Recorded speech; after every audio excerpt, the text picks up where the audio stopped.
অনেকদিন পরে একটু বাইরে বের হয়েছি তো আজকে আপনাদের সাথে শেয়ার করছি আমরা কোথায় গিয়েছি। আসলে আমরা খুলনাতেই থাকি, তো খুলনা দৌলতপুরটা আমাদের কাছাকাছি হয় আমাদের বাসা থেকে আর কি, যেহেতু আমাদের বাসা ক্যান্টনমেন্টের এখানে।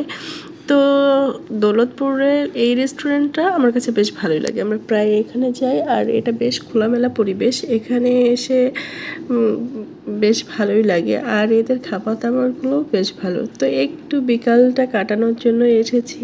এই যে আমার ছোট্ট পরীটা এত গল্প করে যে আপনাদের সাথে বলে বোঝানো যাবে না। সে কিন্তু খুব সুন্দরভাবে গল্প করতে জানে, এবং কি প্রত্যেকটা খাবারের নামও সে খুব ভালোভাবে জানে। কি খাবে এটা যদি জিজ্ঞাসা করা হয় সে কিন্তু এক এক করে বলতে পারে। যাই হোক, এখানে এই যে সিটিং অ্যারেঞ্জমেন্টটা আছে, তো এটা এই বসার জায়গাগুলো কিন্তু বেশ ভালো। আর বেশ খোলামেলা পরিবেশটা দেখিয়ে দিলাম, এটা বেশ ভালোই। কিন্তু যারা খুলনাতে আছেন তারা কিন্তু আসতেই পারেন।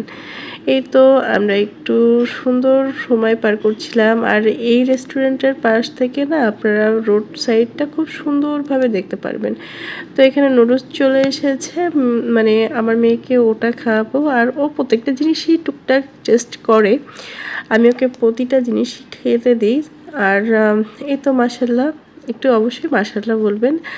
ও এই জুসটা বেশ পছন্দ করেই খাচ্ছিল, এই জুসটা বেশ পছন্দ হয়েছে ওর। আর এই জন্য কিন্তু আমি আবারও ওর জন্য অর্ডার দিয়েছি। আর এই তো একটু স্যুপ নিয়েছিলাম। আর এই যে চিকেন নুডলসটা বেশ ভালোই ছিল খেতে। আর এদের খাবারের মানটাও কিন্তু বেশ ভালো। যারা খুলনাতে আছেন, যারা দৌলতপুরে আছেন, দৌলতপুরের কাছাকাছি, তারা কিন্তু এই রেস্টুরেন্টটাতে আসতে পারেন। এটা ঠিক ওই যে স্বপ্ন আছে, স্বপ্নের অপোজিটেই আপনারা এই রেস্টুরেন্টটা, 3তলাতে। তো এখানে ওয়েজেসটাও বেশ ভালো ছিল, আর থাই স্যুপটাও কিন্তু বেশ মজাই ছিল। আর এখানে রিল্যাক্সে সুন্দরভাবে বসে আপনারা বেশ এনজয় করতে পারবেন আর কি। তো আমরা একটু বসে বেশ এনজয় করছিলাম, আর সুন্দর গান বাজছিল, বেশ সুন্দর একটা পরিবেশ ছিল আর কি। এটা কিন্তু ভীষণ মজার ছিল। এদের প্রতিটা জুসই অনেক মজার, যেহেতু আমরা আগেও এসেছি এখানে। ওদের খাবার বেশ ভালো আর কি। তো এই তো এভাবেই সন্ধ্যার সময়টা পার হচ্ছিল।